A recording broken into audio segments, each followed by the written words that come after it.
ika-102 kabanata. Napaseryoso na lang ang mga demons na nasa ilalim ni General Meat nang masaksihan ang pagbagsak nito mula sa itaas. Maging ang general ng Asael Legion na si Marcus ay nabigla rin sa bagay na iyon. Ibig sabihin, natalo ni Panginoon si Meat? Nasabi nito at doon na nga siya napakuyom at napasigaw para lalong palakasin ang kumpiyansa ng mga demons na nasa ilalim niya.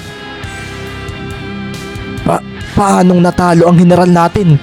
Bulalas ng isa sa vice-general ni Meat nang lapitan niya ito na dahan-dahang nadudurog ang katawan hanggang sa ito'y maging alikabok at payiri ng hangin nang kumawala ito mula sa mga nasa paligid. Si General Marcus naman ay agad na naglaho sa kanyang kinatatayuan dahil nang makita niya ang pagbagsak ni Beast sa hindi kalayuan ay napagtanto niyang nawalan na rin ito ng malay. Pumawala ang hangin sa tapat ng walang saplot na si Beast at si Marcus ay mabilis na kumumpas sa hangin at doon na nga nabalot ng itim na liwanag ang kanyang bagong Panginoon. Doon na nga niya ito nilagyan ng bagong kasuotan na nilikha niya gamit ang kanyang isip. Nang mga oras namang iyon ay biglang lumagapak sa lupa ang lahat ng mga heroes na nagmula sa maliwanag na bahagi ng mundo dahil ang ibinigay ni Beast sa kanilang proteksyon ay naglaho. Napakuyom si Kuro dahil sa nangyari. Paano raw sila makakaalis dito kung wala nang pumoprotekta sa kanila? Si Marcus naman ay napaseryoso dahil mula sa isang malayong panig ng Death Zone ay nakaramdam siya ng pagbulusok ng mga makapangyarihang nilalang na tutungo ngayon dito. Hindi ito maganda. Sabi nga ni Marcus na agad na napatingin sa kanyang mga vice-general na lumapit sa kanya. Magmadali kayo. Kuhanin ninyo ang lahat ng heroes na narito. Ilabas ninyo sila mula rito at isama ninyo si Panginoong Beast. Seryosong wika nga ni Marcus na biglang nakaramdam ng pag-aalala dahil mukhang isa sa oni ng trianggulo ang kasalukuyang papunta rito ngayon. Masusunod po. Bulalas nga ng mga iyon na biglang naglaho. Kasabay nga ng pagkuha ng isa kay Beast ay siya ring pagkumpas ni Marcus ng kamay niya sa hangin. Dito ay may lumabas na portal na itim sa kung saan saan. Magmadali kayo. Hindi ito maganda. Sigaw niya. At dito na nga si Marcus biglang napakuyom dahil ilang sandali na lang ay makakarating na rito ang isang oni na hindi niya masabi kung sino sa tatlo. Mabilis ding kumilos ang mga demons na pinakilos ni Marcus. Malaking bilang ng mga heroes ang agad nilang naipasok sa loob ng portal at lilitaw ang mga ito sa Purif City sa lokasyong napuntahan na ni Marcus. Dito na nga biglang kumawala ang malakas na hangin dahil makalipas ang 5 segundo, ang lahat ng demons at heroes na natitira sa bahaging ito ng Dead Zone ay biglaan lang natagpa sa dalawa ang katawan. Si Marcus naman ay biglang napaatras at ang kanyang makapal na baluting itim na nilikha ay nabasag. Biglang naglaho ang pakiramdam niya sa lahat ng mga natitira sa paligid. Kasabay noon ay nakaramdam si Marcus ng isang maliit na ngiti sa kanyang isip ng mga oras na iyon. Wala na ang aura ni Panginoong Beast dito. Tagumpay ang ilan kong mga vice-general na siya ay ilabas. Sabi nga ni Marcus sa kanyang isip at tanging siya lang ang natitirang buhay sa paligid. Bagamat inaasahan na ito, lalo pat isang makapangyarihang demon ang ngayon ay nakarating na rito. Kaso, sino raw sa tatlo ang ipinadala rito? Hindi rin niya alam kung ilang demons ang narito. Gaya ng inaasahan, ikaw lang ang matitira na buhay sa ginawa ko. Isang boses ang narinig ni Marcus at sa pagtunghay nito ay doon na nga makikita ang mapulang mata ng demon na ito na isang oni. Napangisi si Marcus. Hindi mo na kailangang magsalita, Marcus. Alam ko na ang sasabihin mo. Sabi nga ng demon na ito na lumapag na ang 2 paa sa lupa. Makikita nga na kulay asul ang buhok nito at ganoon din ang kulay ng kilay nito. Ang kasuotan nito ay maiikumpara sa isang royalty at makikita nga na may kapa pa itong kulay pula sa likuran. May nakasukbit nga ring espada sa tagiliran nito na sa pagkakaalam ni Marcus ay hindi ito ginagamit nito. Hindi kayo magtatagumpay dahil ang tutupad sa propesiya ay dumating na. Wika nga nito dahil ang sasabihin ni Marcus ay siya na ang nagtuloy. Ngumiti ang demon na ito nang may kakalmahan. Makikita ngang halos ang edad nito ay kagaya ni Marcus at maging ni Beast. Isa itong teenager, kaso ito ay sa pisikal na anyo lamang dahil ang Oni na ito ay matanda na. Humakbang ang Oni na ito at hinawakan sa mukha si Marcus. Ang tanong na lang ay kung may magagawa ba siya sa akin. Kagaya mo ang kapatid mo si Sargus, may mataas na pangarap, nais mapabilang sa triangulo kaso. Pareho kayong mahina, lalo ka na Marcus. Ang dali mong nabilog ng kung sinong tagalabas para pagtaksila ng ating tunay na Panginoon. Bulalas nito at doon na nga napasigaw si Marcus dahil nakaramdam siya ng labis na sakit na dumadaloy sa kanyang kaloob-looban. Kumawala ang malakas na sigaw na iyon na nagpayanig sa paligid.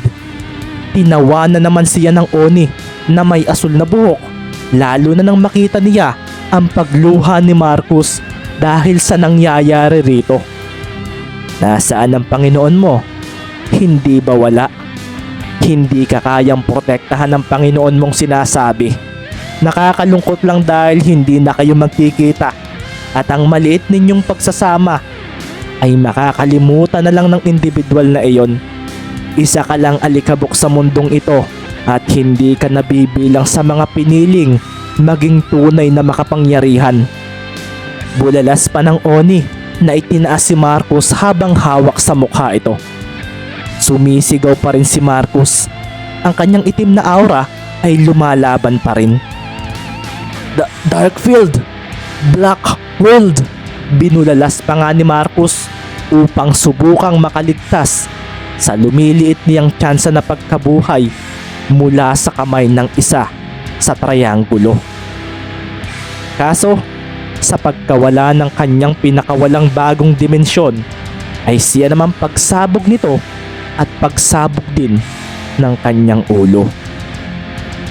Kumawala ang itim na dugo at doon na nga makikita ang Oni na pumaslang sa kanya na ibinato ng malakas ang katawan ni Marcus palayo. Doon na nga tuluyang naglaho ang presensya ni Marcus. Kasunod noon ay ang pagkawala ng isang malakas na pagsabog sa malayo. Iyon ay nang tumama ang walang buhay nitong katawan sa isang malaking nakausling bato sa lugar na iyon. Napahinga ng malalim ang Oni na may asul na buhok. Ang kanyang palad ay biglang luminis. Ang dugong dumanak sa kanyang kamay ay nalusaw at naging usok. Nawala na si Marcus. Nawala na rin si Mid. Kung susumahin, 3 Oni na ang nawala. Sabi nga nito at kalmado na rin naglakad ito na sinundan ng kanyang 8 vice general. Dahil ikaw ang kanang kamay ko, ikaw na ang magiging Oni ng Asael. Magtungo ka sa Asael at sabihin ito sa mga naroon. May basbas ito ng ating Panginoon. Sabi pa nga ng Oni ng Amainon Legion na si General Sablion, ang isa sa triangulo ng 8 Oni. Ikaw na ngayon, Emlon. Hindi. General Emlon ng Asael. Wika ni General Sablion sa kasama niyang makikitang may itim na pakpak sa likod. Makikitang nakasuot ito ng baluting itim na kawangis ng sa mga general ng mga kaharian. Makikita nga rin ang matalim nitong sungay na ginagamit din ito bilang sandata sa pakikipaglaban.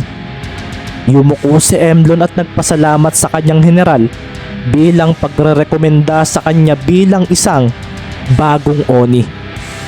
Hindi pwedeng masira ang balanse. Isa ito sa sistema ng ating lahi.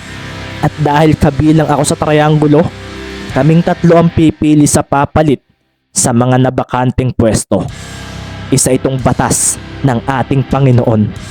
Seryosong wika nga ni General Sablion na binasbasan ng kanyang espada ang kanyang vice general na may bago ng tungkulin. Lumisan ka na at isama ang ilan sa mga vice general ko. Tumingin pa nga si General Sablion sa 7 pa niyang kasama na matikas na nakatindig. Samahan ninyo si Emlon sa kanyang bagong tungkulin.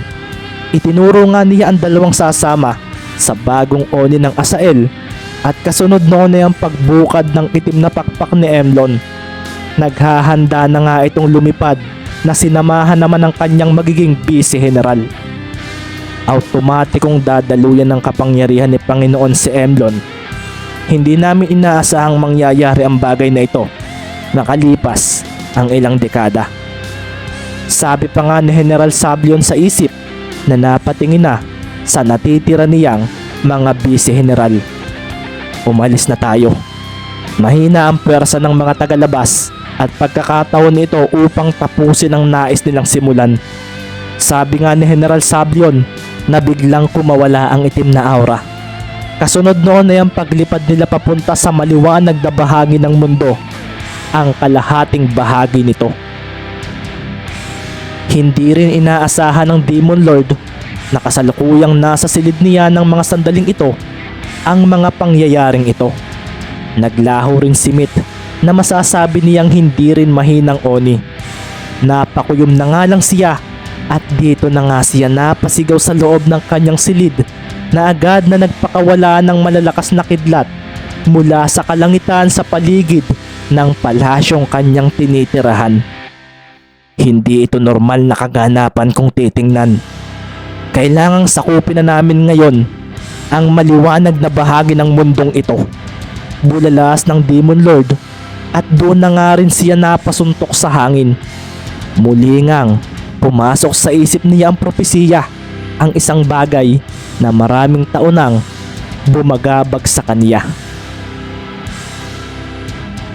Samantala, mula naman sa Lost City, makikita nga ang pagseryoso ng Oni na si Ikan nang may isa pang Oni ang dumating ng hindi niya inaasahan.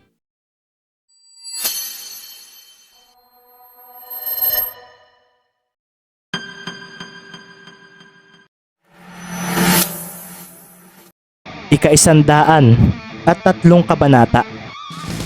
Tinawanan ng Oni na si Ikan ang mga salitang binitawan ng demon na si Speed. Isang kahibangan daw ang winika nito, lalo pat sa sitwasyon daw nito ngayon ay paano raw nito siya ililigtas. Tuguan na ito at ang aura nito ay pahina na ng pahina. Kung ngayon niya susuwayin ng Demon Lord ay pwedeng ito na rin ang maging katapusan niya. Habang pinagmamasdan nga niya ang binatang nagsasalita ng mga walang makabuluhang bagay, habang nakangiti sa kabila ng sitwasyon nito ay agad niyang iniangat ang kanyang isang kamay sa tapat nito. Kung iyan ang nais mong gawin, gawin mo iyan sa kabilang buhay. Hunghang na binata.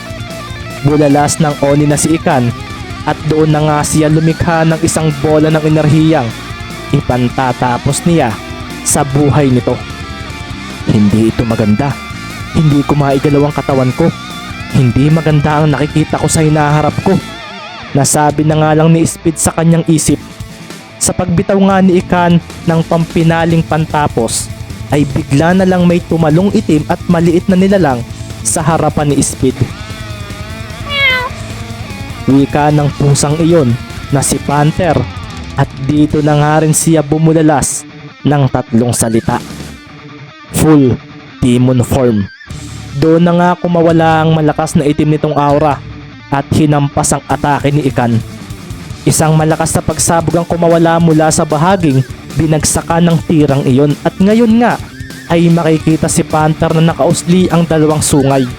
Nababalot ang katawan nito ng itim na balahibo at ang mga kamay at paa nito ay tulad ng sa isang tigre.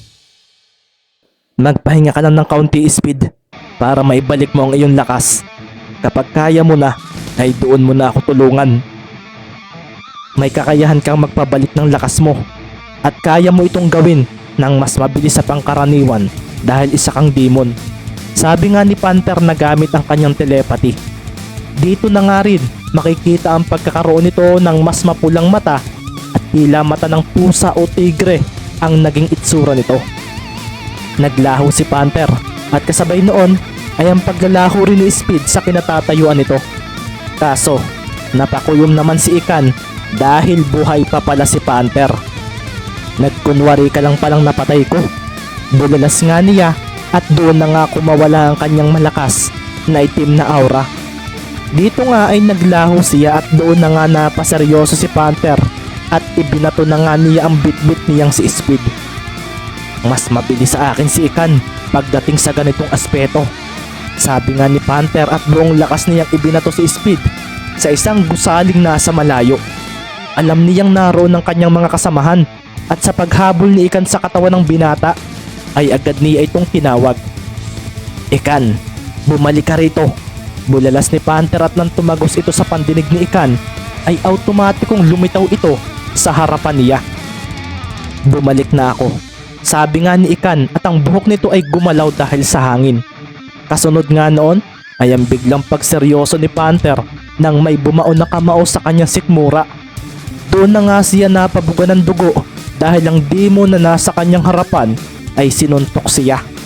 Ang bilis noon. Mas malakas na ako sa iyo, Panther. Para saan pa ang pagliligtas mo sa batang iyon kung magkikita rin naman kayo sa kabilang buhay? Wala na kayong magagawa dahil ang plano ninyo ay nabunyag na sa amin. Isa pa, natitiyak kong sa mga oras na ito ay napatay na ng Oni ng Eugene ang mga heroes na nagtangka kaming salakayin. Para silang pumasok sa isang lungga na kung saan ay lalapain lang sila ng mga mababangis na halimaw. Ang number 1 hero ninyo na si Meat, isa siyang Oni. Oops, nadulas ang aking dila kaso para saan pa? Gayong wala na rin naman kayong magagawa. Mamamatay ang mga heroes na pumasok sa Dead Zone at ang mga natira rito ay lalong wala ng kalaban-laban sa amin. Ano pa ang magagawa ninyo? Ang mga batang heroes? Ang mga heroes na walang kakayahang matalo kami? Gagawin namin silang mga alipin at kayong mga taksil na demon. Patuloy pa sa pagsasalita si Ikan at si Panther naman ay napakuyom ng malaman ang tungkol sa katauhan ng number 1 hero na si Meat. Nakita na niya minsan ang hero na iyon at masasabi niyang may taglay na pangbihirang kapangyarihan ang nilalang na iyon. Ni hindi niya naramdamang may masamang intensyon ito dahil nga kinagigiliwan ito ng mga tao, lalo na iyong mga may hina. Hindi ito maganda, sabi nga ni Panther sa isip. Alam niyang delikado ang gagawing misyon sa napag-usapan sa Heroes Assembly. Kaso dahil pala may espiya sa loob ay talagang imposibleng magtagumpay iyon. Kayong mga taksil na demon ay lilitisin ng Demon Lord at malaki ang tsansa na isang pagbitay sa harapan ng lahat ang magaganap sa inyong lahat. Wika pa nga ni Ikan na muling bumitaw ng suntok kay Panther. Kaso hangin ang kanyang natamaan at dito na nga siya nabigla nang may matalim na kung ano ang tumama sa kanyang magandang mukha. Isang ataking tila kalmos ang kumawala mula kay Panther at nang maramdaman ni Ikan ang hapdi noon ay bigla na lang siyang naglaho at binigyan ng suntok ang kalaban niya. Hindi lang ikaw Ikan na nagpalakas, sabi nga ni Panther at bigla niyang hinawakan si Ikan mula sa likuran at doon na nga napaseryoso ang Oni dahil tila niyakap ito. Mabilis kang nakakapagpalipat-lipat ang pwesto pero hindi ibig sabihin noon ay mabilis kang tunay. Hindi ka mananalo sa akin kung instinct ang pagbabasehan. Isa akong hayop na may matalas na pakiramdam. Seryosong wika nga ni Panther at sa pagwawala ni Ikan ay dito na nga dahan-dahang ngumiti ang babaeng demon. Pero wala kang ipinagkaloob na kapangyarihan mula sa Panginoon, sabi nga ni Ikan at sa pagkawala niya ay doon na nga niya biglang nilampasan si Panther at dito na nga gumuhit ang isang itim na liwanag. Pumawala ang dugo ni Panther mula sa bibig at tumago sa katawan niya ang isang itim na enerhiyang pinakawalan ni Ikan. Naisip agad ni Panther kung natamaan ng kanyang puso kaso hindi pa. Ang Oni na si Ikan ay napakuyom na lang at sa pagharap muli nila ni Panther ay doon na nga siya napasigaw. Kalmado naman siyang pinagmasdan ni Panther. Hindi mo ako kayang paslangin. Kalmadong wika rin ito at iyon na nga ang kinagalit ni Ikan dahil parang may kung ano sa kanyang sarili ang pumipigil na gawin ito sa demon na ito. Kumampi ka na sa amin, Ikan. Labanan natin ang Demon Lord. Alam mo naman noon pa na hindi maganda ang kanyang pamamalakad, hindi ba? Bulalas pa nga ni Panther at dahil sa ginawa niya ay naramdaman na lang niya ang panunumbalik ng dating presensya ni Speed. Sa tulong na nga rin ito ng kanyang mga kasamahan na may mga magic items ding gamit. Kahit nga demon sila ay maganda pa rin gumagamit sila ng mga ganitong bagay. Mga kagamitang hindi kakailanganing gumamit ng aura upang magamit ang epekto. Hindi mo alam ang mangyayari, Panther. Ang misyon ko ay wasakin ang Lost City at kung hindi ko ito magagawa, may parusang ipapataw sa akin ng Demon Lord. Gusto niyang burahin ang mga sentro ng bawat syudad. Gusto niyang ipakita sa mga narito ang kapangyarihan naming mga demons na walang sino man sa mga heroes ang kaya kaming pantayan. Sabi nga ni Ikan at dito na nga siya kumuyom dahil kailangan na nga niyang magawa ang kanyang misyon. Matagal na raw silang tapos ni Panther kung kaya hindi niya kailangang makaramdam ng kung ano mula sa mga salita nito. Dito na nga niya ikinumpas ang kanyang mga kamay at kasabay noon ay ang pagkawala niya at pagseryoso ni Panther dahil ang kalangitan ay nabalot ng makapal na itim na ulap. Dito na nga rin biglang humulma ang napakaraming malalaking itim na enerhiya. Sakop na sakop nito ang buong Lost City. Hindi ito maganda dahil kung papatak ito ay tiyak na ang pagkabura ng buong syudad, pati na rin ang kamatayan ng mga nagtatagong mamamayan dito. Tatakas ba kami? Tanong nga ni Panther na napasigaw na lang para marinig siya ni Ikan na nagkubli sa itaas ng makapal na itim na mga ulap. Huwag mo itong ituloy, Ikan. Iniibig pa rin kita. Pwede pa rin mangyari ang dati. Sigaw ni Panther na napakuyom na lang dahil tila papatak na ang mga bola ng itim na enerhiyang nilikha ni Ikan. Nagdilim naman ang paningin ni Ikan nang marinig iyon. Wala nang magbabago, Panther.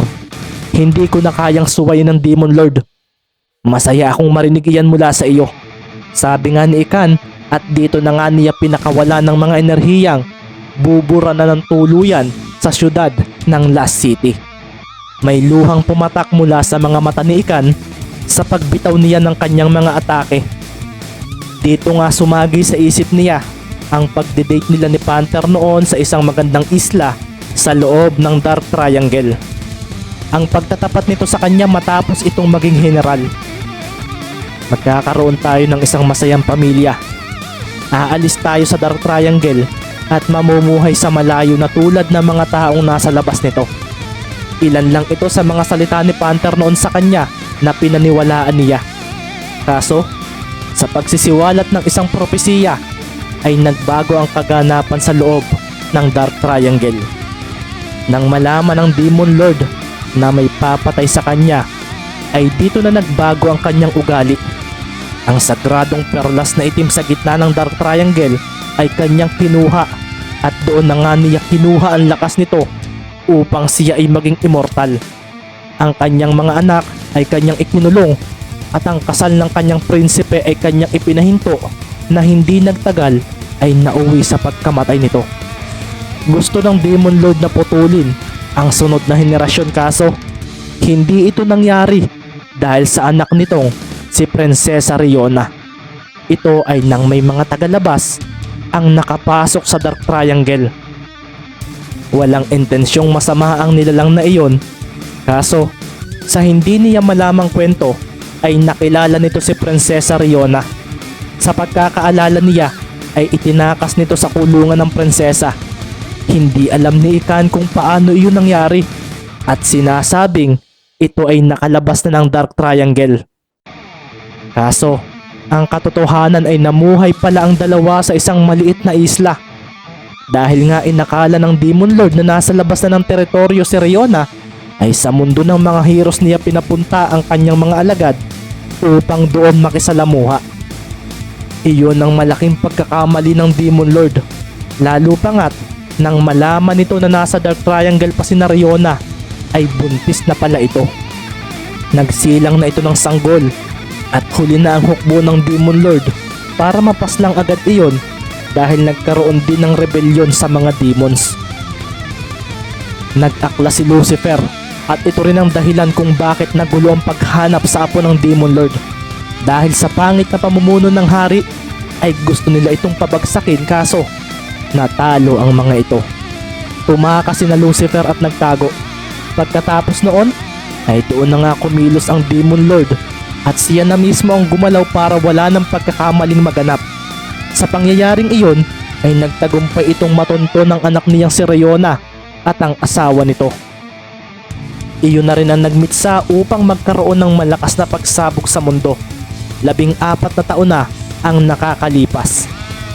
Isa si Ikan sa piniling maging Oni dahil sa puot niyang naramdaman kay Panther at sa mga kaibigan nilang nag-udyok dito na samahan si Prinsesa Rayona. Binitawan na nga ni Ikan ang kanyang atake, kaso biglang kumawala ang isang maliwanag na kung ano sa kanyang paningin at sa pagkawala nito ay doon na siya napaseryoso dahil nakatayo siya sa harapan ng pusang si Panther at ng binatang seryosong nakatingin sa kanya. Anong nangyari? Budalas nga ni Ikan na napatingin kay Panther na nasa anyo ng isang itim at maliit na pusa. Nakita nga ni Beast at Panther ang pagluha ni Ikan ng sandaling iyon. Patunay ito na pwede nilang mapalipat ito sa kanilang panig. Si Speed nga ay napakuyom dahil kung nabigo siyang ibalik ang nangyari ay baka nangyari ang pagbagsak ng ataking iyon na papatay sa marami. Sumama ka na sa amin, Ikan. Magiging malaya ka rito, sabi nga ni Panther. Pero ang Demon Lord, hindi mo siya kailangang isipin dahil ang propesiya ay magpapatuloy. Papatayin siya ng kanyang apo at wala siyang magagawa. Kapag nangyari iyon, magiging malaya na tayo, sambit naman agad ni Panther. At dito na nga dahan-dahang nawala ang full demon form ni Ikan na kinabuntong hininga ni Speed dahil mukhang tagumpay raw ang kanilang nais na mangyari. Ang hangin ay umihip at dito na nga makikita ang pagseryoso ni Ikan dahil mula sa likuran ni na Speed at Panther ay may isang nakangiting demon. Kailan pa napunta ito rito? Tanong nga ni Ikan na biglang umabante ng mabilis. Winasiwas nga ng Oni na si Mercury ang kanyang kamay na tila isang likido. Tatama na sana ito kay Panther, kaso sinalag ito ni Ikan at doon na nga sumabog ang masaganang dugo mula sa mukha nito. Tila isang asido ang lumapnos noon. Tila isang asido ang lumapnos doon na sinundan ng pagkawala ng pinagsamang likido at dugo. Sina Speed at Panther naman ay napakuyom dahil sa pagharap nila ay bigla na lang ngumiti ang isang panauhing kanina pa palang narito. Naririndi ako sa mga drama ninyo. Mga demons ba talaga kayo? Bulalas nga ni Mercury at doon na nga niya nilampasan sina Speed at Panther na agad na nagpakawala ng aura upang ipang depensa. Mas malakas ang isang ito, sabi nga ni Speed dahil sa pagtingin niya kay Panther ay bigla na lang kumawala ang dugo mula sa bibig nito. Ang isa rin nitong braso ay natagpas at kasabay noon ay ang pagdating ni Mercury sa kanyang harapan. Ang bilis! Bumulusok ang suntok ni Mercury kay Speed at doon na nga biglang napakuyom ang binata. Hindi ako pwedeng matalo. Hindi ako pwedeng magpatalo. Bulalas ni Speed at doon na nga rin kumawala ang malakas na hangin. Si Mercury ay napaseryoso dahil hangin ang kanyang natamaan. Nawala si Speed, maging sina Panther at Ikan. Tanging ang nalaglag na braso ng demon na dating general ang naiwan. Napangiti na nga lang siya at nang tapakan niya ang bahaging iyon ay naagnas iyon. Nag-teleport ba siya o sadyang napakabilis niya? Tanong na nga lang ni Mercury na itinaas ang isang kamay sa ere. Kasabay noon ay ang paglalaho niya at ang pagtira ng malaking itim na enerhiyang mula sa kanya. Gaya nga ng ginawa niya sa Health City, ginawa nga rin niya ito sa Last City.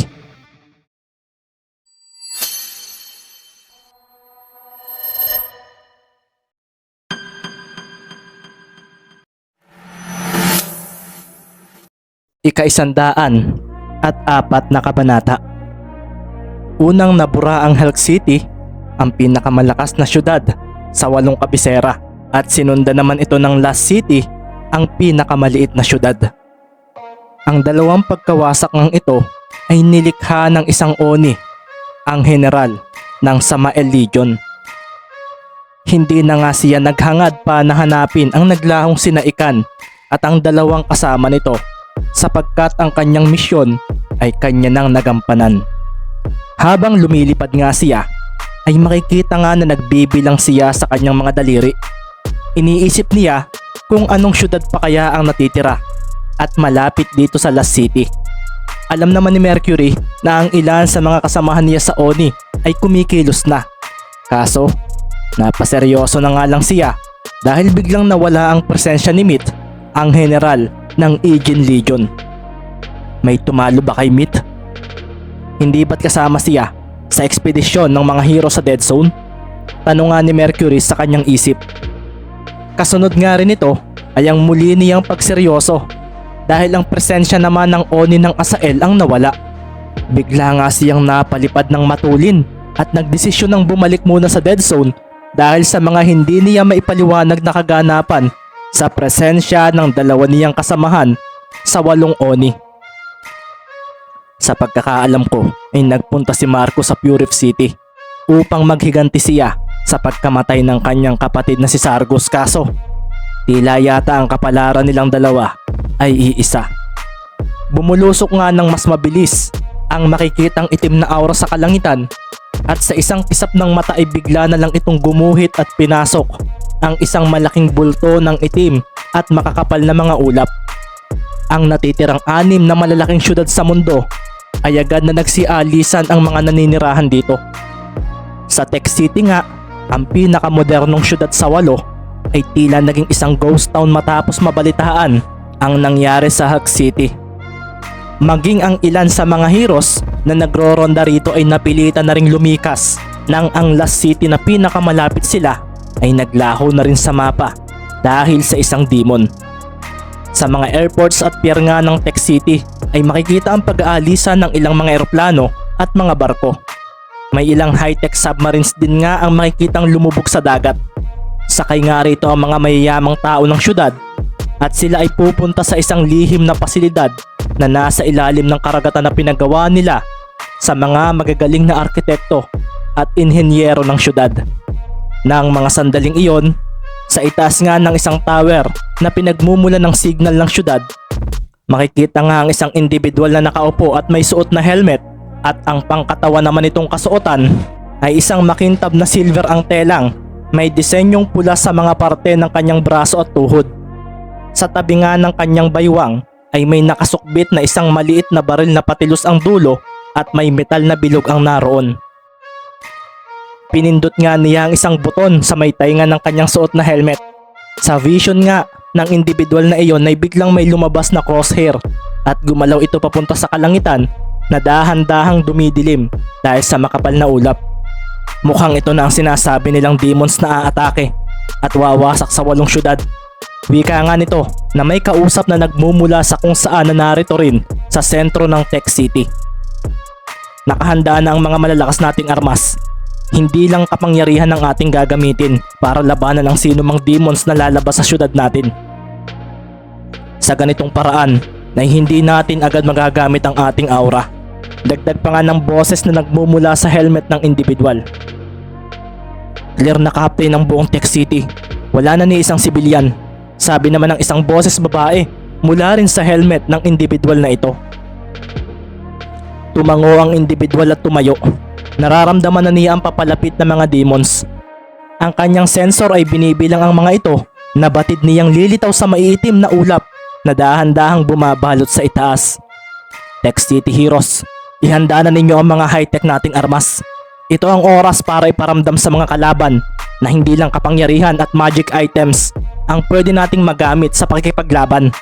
Malakas na wika ng individual na ito habang nakapindot ang isang daliri sa buto na nasa may tainga niya sa helmet.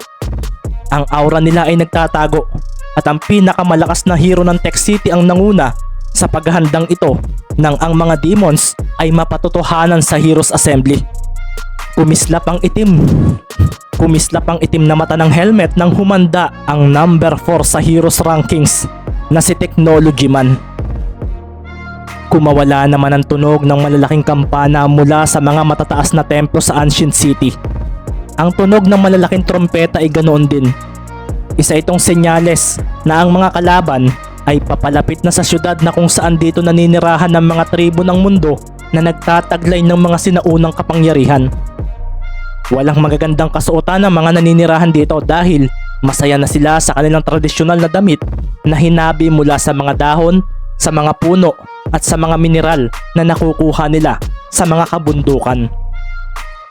Ang pinakagitnang templo sa syudad na kung tawagin ay Giza ay makikitang may mga individual na nakahanda na sa pagdating ng mga kalaban. Ang ilan sa mga ito ay bahag lang ang suot, may ilan ding ang suot ay mga baluting gawa sa metal na tanging ang katawan lang nila ang nahaharangan. Sa gitna nga ng mataas na entablado ay makikita ang isang lalaking nilagyan ng apoy ang isang malaking bulto ng mga pinagpatong-patong na kahoy. Dito na nga rin makikita ang pagkawala ng apoy na tinupok ang bagay na dinaluyan nito. Kasabay noon ay ang pagliwanag ng dumidilim na paligid. Sa paglibot ng malawak na bonfire ay makikita nga ang mga matatandang tao sa tribo na may mga hawak na magic items habang bumibigkas ng mga ritual. Ang buong syudad ng Ancient ay biglang nagliwanag dahil ang 8 haligi na pumapaligid sa kabuuan nito ay lumiwanag. May kuryenteng lumabas doon at nagkonekta ang mga ito hanggang sa lumikha ito ng isang kulay puting barrier na kinaseryoso ng demon na sumilip mula sa itaas ng makapal na mga ulap. General, malakas ang syudad na ito dahil bukod sa kapangyarihan nila bilang heroes ay nasa kanila rin ang karamihan ng mga magic items na ginagamit ng mga demon hunters. Sabi nga ng isang demon sa isang demon na nakaupo sa hangin habang may hawak na kulay itim na staff. Makikitang nakasuot ito ng puting shorts at makikita ang mabalahibo nitong hita at binti. Ang buhok nito ay puti, kaso ito ay sa bigote at balbas niya lamang. Ang buhok niya sa ulo ay kulay pula at naka-braids ito na kung titingnan ay tila siya lang ang gumagamit ng ganitong estilo sa pagtatali ng buhok sa kanilang lahi. Hindi nila kakayanin ng isang oni na kasama sa trianggulo. Kumumpas ang demon na iyon sa hangin at doon ay biglang may portal na lumitaw. Tumayo siya mula sa kanyang inuupo ang hangin at pumasok doon. Bantayan ninyo ang himpapawid. Nararamdaman kong may ilang heroes ang paparating. Paalala pa nga ng oni na sa pagpasok sa loob ng portal ay siya naman pagsabog ng apoy na nagmumula sa bonfire sa gitna. Ang mga individual na naroon ay napahanda sapagkat sa gitna ng apoy ay isang nakakapangilabot na itim na imahe ang biglang lumabas. Sa paglabas nga ng oni ng Paimon ay siya rin pagkawala ng kulay itim na hangin na biglang nagpabula sa bibig ng bawat isa at ang ilan naman ay napaluhod dahil sa lakas ng presensyang kanilang naramdaman. Hindi maganda ito. Hindi ko yata kaya ito. Bulalas na nga lang ng number 7 sa Heroes Rankings na si Sin, ang Hypnosis Man. Ginamitan nga niya ang demon na nakita niya ng kanyang abilidad. Kaso, nabasag nito ang kanyang ginawa ng dahil sa itim na hangin. Labas ang pinakamalakas dito. Gusto ko munang magpalipas ng oras habang nag-iisip pa ako kung wawasakin ko na ang syudad ninyo. Bulalas nga ng oni na si Redmond, ang isa sa trianggulo, ang oni ng Paimon Legion.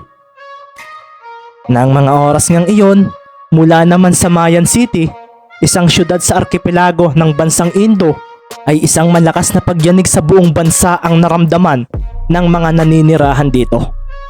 Ang Mayan City ay malayo sa 7 syudad, kaso ang bansang kinabibilangan nito ay binubuo ng napakaraming isla. Binibining Nayin, ano ang nangyayari?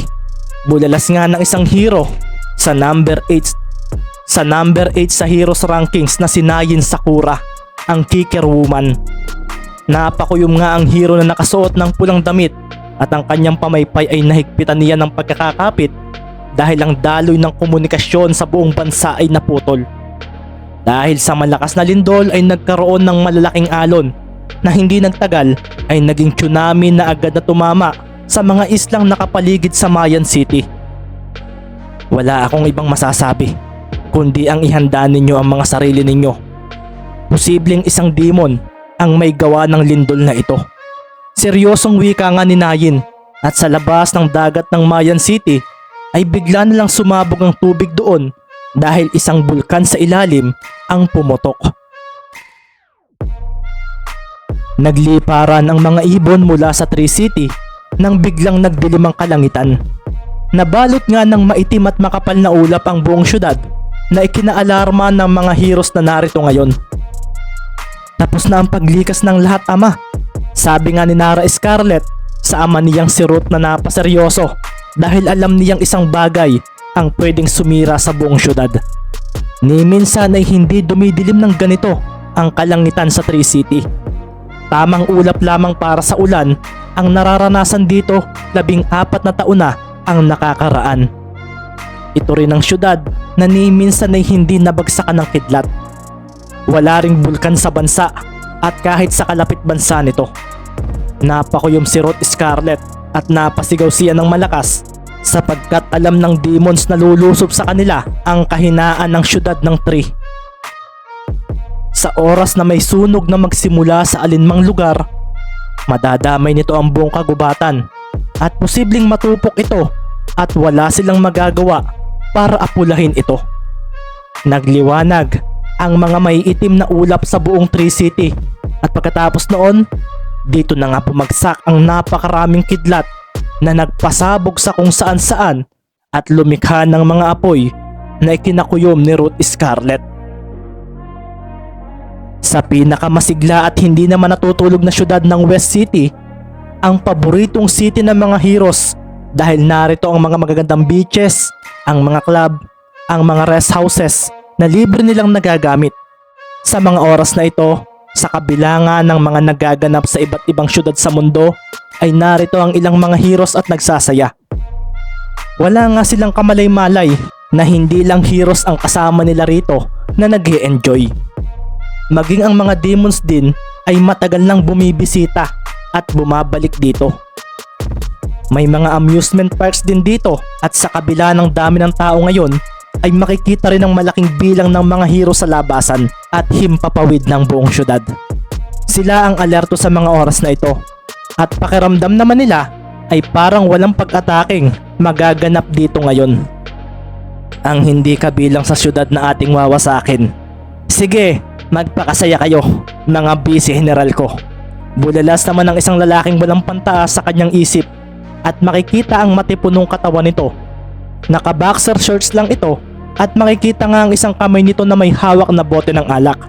Maya-maya pa nga ay may mga nakatupis na mga babae ang lumapit sa kanya at sumayaw. Ito ang pinakagusto kong lugar dito sa maliwanag na bahagi ng mundo. Masayang wika ng patatlong miyembro ng triangulo sa mga Oni.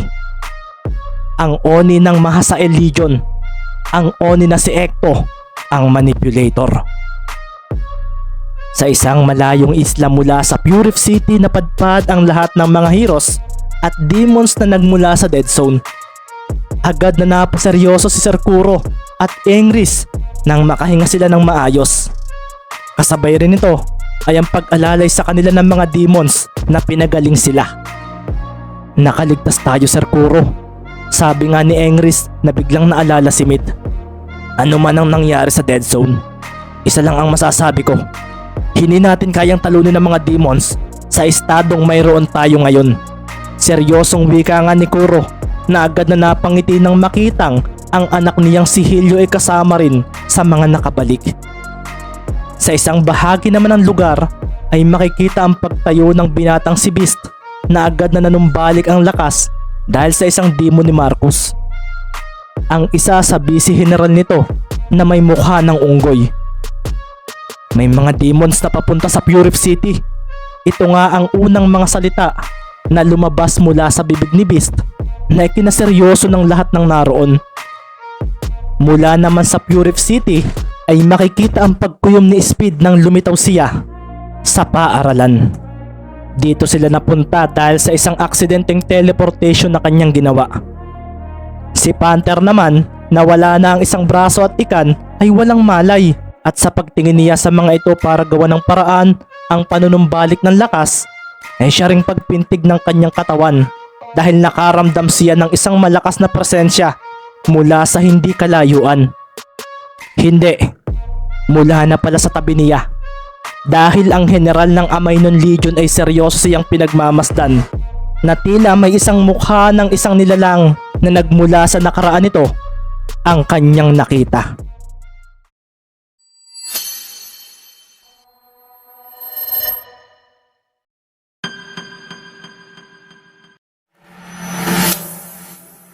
Ika-105 kabanata.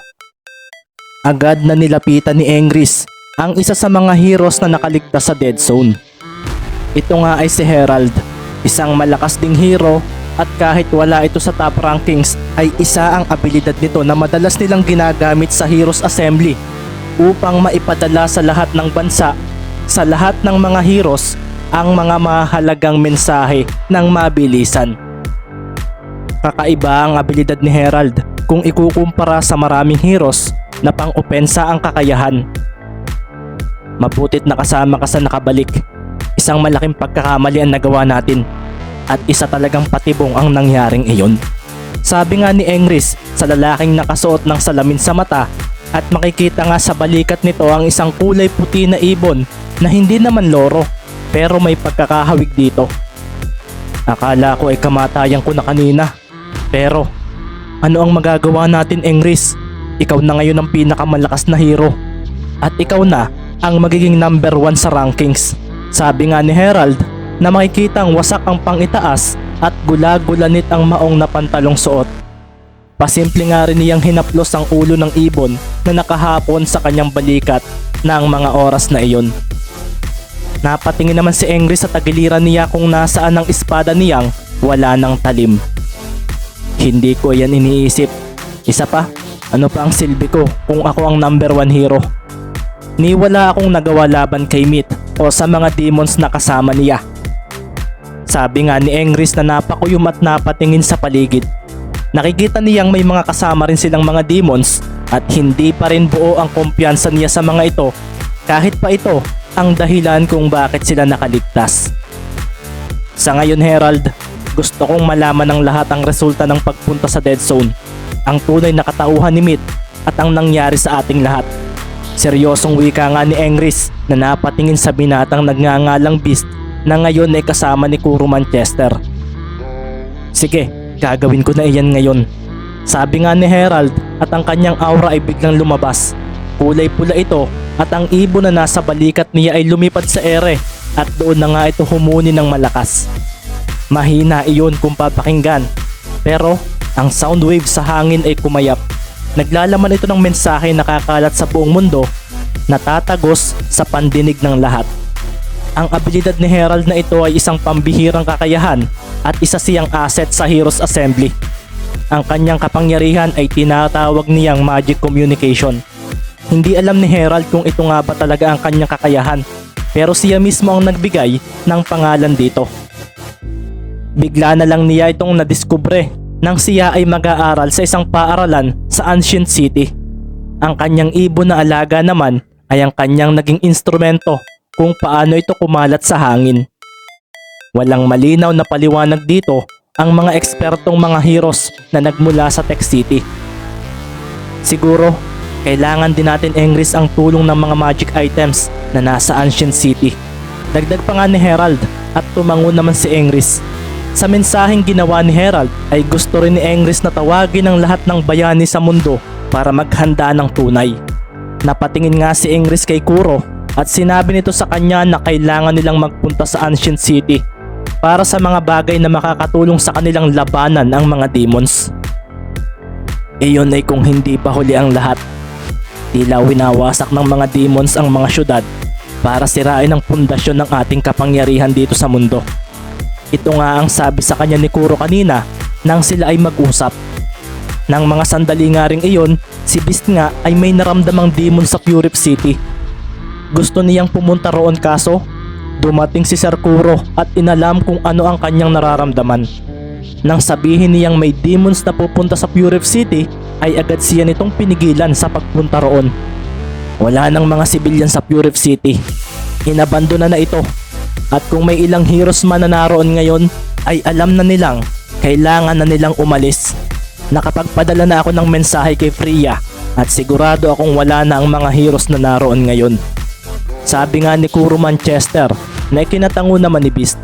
Nang oras nga ring iyon ay makikita sa matanda ang kaseryosohan dahil parang ang laki raw ng ipinagbago ng batang ito ngayon.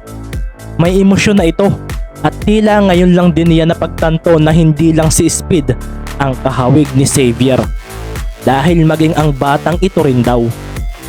Ano raw kaya ang ibig sabihin nito? Si Speed naman ay agad na napatayo at ng isang demon na may asul na buhok ang ngayon ay nasa malapit sa kanila ay agad na nga siyang napahanda. Naramdaman din nga ng binata ang paglapag ng 5 pa nitong mga kasama na nasa hindi kalayuan. Tahimik lang na kumikilos at nagmamatsyag ang mga iyon sa paligid. Mukhang ito nga ang gustong mangyari ng mga kalaban namin. Ang magpakita na sa mga narito sa maliwanag na bahagi. Gaya ito ng sinabi ni Panther sa akin. Sabi nga ni Speed sa kanyang isip. Ang kanyang sarili ay nakahanda na nga rin kaso ang ipinagtataka niya ay ang seryosong tingin sa kanya ng demon na ito ngayon. Sa mga mata naman ni General Sableon ay isang alaala ang bumalik sa kanyang isip nang pagmasdan niya ang bigla na lang lumitaw na binatang ito na kasama si Ikan at ang isa pa na tila namumukhaan din niya kung hindi siya nagkakamali. Si General Panther, isang dating general ng kanilang lahi. Kaso ang talagang pumukaw sa atensyon ni Sableon ay itong nasa kanyang harapan. Ako si Xavier. Tagalabas ka. Kung hindi ako nagkakamali, kailangan kitang hulihin. Seryosong wika nga ni Sableon, isang demon na napadpad sa isang isla sa Dark Triangle dahil nagka-interes siya sa kung ano ba ang mayroon sa labas ng kanilang mundong kinatatayuan. Bakit mo ako kailangang hulihin kung wala naman akong ginagawang masama rito? Ito naman ang wika ni Xavier Vanguard. Agad namang lumabas ang itim na aura ni Sableon at bigla siyang lumitaw sa harapan ng dayo na makikitang nasa ibabaw ng isang sanga ng isang malaking puno. Kumakain ito ng mansanas at tila ba hindi kinakabahan sa kanya. Dahil iyon ang batas namin dito. Sino mang papasok na tagalabas ay dapat hulihin. Seryosong wika ni Sableon na habang nakatingin sa tagalabas ay nakangiti pa rin ito sa kanya kahit pa nagpapakita siya ng malakas na presensya rito. Kung pupunta ka sa labas at kung ganyan din ang gagawin sa iyo ng mga naroon, ano ang iyong mararamdaman? Masyado kang madaldal. Kayo ang mga may hinang nilalang sa labas kung hindi ako nagkakamali. Wika naman ni Sableon at si Xavier ay biglang umatras nang matapos niyang ubusin ang kanyang kinakaing prutas. Kung magkakaintindihan tayo, sigurado akong magiging magkaibigan tayo. Wala akong intensyong gawang ka ng masama. Kahit papaslangin mo ako ngayon, wala kang mararamdamang kasiyahan. Seryosong wika pa nga ni Xavier Vanguard na kalmadong pinagmamasdan ang demon na ito. Kasiyahan? Ano ang salitang iyon? Tanong ni Sableon at dito na nga napaseryoso si Xavier. Napakuyom si Sableon at dito na nga niya iwinasiwas ang kanyang isang palad sa harapan ng binatang ito. Alam niyang kinakabahan ito kaso ang kalmado ng datingan ito. Kagaya rin ng individual na iyon na nakilala niya sa isang malayong nakaraan sa loob ng Dark Triangle. Kumuyom nga rin si Speed dahil nakita niyang hindi siya tatamaan ng gagawin ito. Kumawala ang isang malakas na hangin at si Sableon ay napangisi nang hindi gumalaw ang binata sa kanyang ginawa. Isang bagay rin nga ang bumagabag sa kanya at ito ay kung bakit hindi niya makita ang gagawin at sasabihin nito sa kanyang isip. Isa ba itong hero? Hindi ko mabasa ang kanyang sasabihin o gagawin. Tanong nga ni Sableon sa sarili na biglang naalala ang misyon niyang wasakin ang syudad na ito. Mapanganib ang demon na ito. Paano namin ito matatakasan? Ito naman ang tumatakbo sa isip ni Speed na marahang gumalaw ang isang paa. Ang kanyang kamao ay kumuyom at ng oras na iyon ay biglang hinugot naman ng demon na may asul na buhok ang kanyang espada mula sa kanyang tagiliran. Maikli lang ang talim nito at ang nag-iisip nitong imahe ay dahan-dahang nagbago at napalitan ng isang nakakatakot na nilalang. Bilang isa sa triangulo, ang pagpaslang sa sino man ay hindi dapat magkaroon ng alinlangan dahil ito ang nagpapalakas sa amin. Wika nga ni General Sableon, papatayin na niya ang individual na ito na nagbibigay sa kanya ng hindi magandang alaala mula sa kanyang malayong nakaraan. Nabalot ng itim na aura ang espada ni Sableon at sa paghakbang niya ay dito na nga rin kumawala ang violet aura ni Speed. Hindi talaga ito maganda. Sabi nga ni Speed na nilalabanan ng pressure na nagmumula sa kalaban. Papalabasin na rin nga niya ang kanyang itim na aura nang bigla na lang gumalaw ang espada ng demon na nasa kanyang harapan at mabilis na iwinasiwa sa kanya nang walang alinlangan. Umalingaw-ngaw ang malakas na banggaan ng talim sa buong Purif School. Ang mga busy general ni Sableon ay napaseryoso. Ang itim na aura ay kumalat at sina Speed at ang katawan ni na Panther at Ikan ay tumapon palayo. Isang pagtawa nga ang lumabas mula sa labi ng isang matandang demon na sumalag sa espada ni Sableon.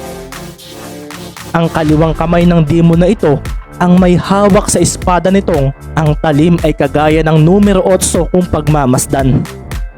Kakaiba ito kumpara sa mga normal na espada. Lucifer, bulalas nga ni General Sableon ng mga oras na iyon. Ako nga ito, bata. Wika nga ni Lucifer at sa paggalaw ng isang paa niya ay doon na nga biglang lumampas sa kanya si Sableon at ginuhitan ng napakabilis ang katawan niya. Hindi na ako bata. Seryosong wika ni General Sableon na bigla na lang napaseryoso nang may bumagsak na talim ng espada sa kanyang ulo. Isang mabilis na paghila ang ginawa ni Lucifer sa kanyang espada. Ang butas sa itaas ng unang bilog ng talim ng espada niya ay nahuli ang ulo ni Sableon at kung gugustuhin nito ay kaya nitong tagpasin ng ulo nito. Gumalaw ka at patay ka. Ngayon mo sabihing hindi ka na bata. Bulalas nga ni Lucifer at mula sa malayo ay napaseryoso naman si Speed sa ipinamalas ng nagligtas sa kanila. Sino ang demon na ito? Ang astig. Putol ang isa niyang braso pero nahuli niya ay yung isa. Hindi ko rin nakita kung ano ang mangyayari dahil sa bilis. Seryosong wika nga ni Speed na napakuyom na lang. Nang sandaling iyon ay dahan-dahan nga ring nagkakamalay si Panther dahil nakaramdam siya ng isang pamilyar na presensya mula sa malapit. Si Lucifer nga ay nasa likuran ni Sableon nang sandaling iyon at nang kikilos na ang 5 busy general nito ay siya naman paglapag ng mga demons na nababalutan ng makapal na kulay itim na kapa ang mga katawan. Marami ang mga ito at dito na nga napangisi si Lucifer. Bumalik ka sa amo mo at sabihin mo kay Magnus, kahit ilang syudad pa ang wasakin ninyo, kahit ilang heroes ang mapatay ninyo, at kahit magbigay kayo ng takot sa marami, ang propesiya ay mangyayari at mangyayari. Bulalas ni Lucifer at sa pagtaas niya sa kanyang espada mula sa ulo ni Sableon ay dito na nga niya itinalang sa ere ang kanyang sandatang ito. Kasunod noon ay ang mabilis na paghawak niya sa damit ni Sableon mula sa likod at isang malakas na pagbato sa katawan nito ang kanyang ginawa. Babalikan kita, Lucifer. Bulalas ni Sableon nang bumulusok siya papunta sa kanyang mga busy general na nabantayan ng mga demon hunters. Bumagsak doon si Sableon at malakas ang pagkakapatak niya na nagpawasak sa kalupaang naroon. Sa pagbagsak ng espada ni Lucifer ay siya ring pagsalo ng kaliwang palad niya rito na lalong nagpahanga kay Speed dito. Napahinga ng malalim si Lucifer at napatingin sa direksyon kung nasaan si Speed at ang nakabangon ng si Panther. Agad nga ring naglaho si General Sableon at ang kanyang mga kasama. Naglakad naman si Lucifer papunta kina Speed at kasabay rin noon ay ang paglitaw ng iba pang demons sa likuran nito. Yumuko ang mga ito at doon na nga nabigla si Speed sa kanyang nasaksihan. Kami ang Demon Hunters at kami ang magiging kasama ninyo ni Beast para tuparin ang nasa propesiya. Wika ni Lucifer at sa likuran ni Speed ay ganoon din ang ginawa ni Panther. Natigilan si Speed at kasabay rin noon ay ang paglapag din ng isang demon na mabilis na lumipad papunta rito dahil naramdaman nito ang kanyang presensya. Napakuyom ito at bumilis ang paglalakad hanggang sa makalapit kay Speed. Speed, bulalas nito at sa pagharap ni Speed dito ay doon na nga nanlaki ang mata nito. Beast! Sigaw ni Speed na biglang nakaramdam ng tuwa dahil ang kanyang kaibigan ay nandito na.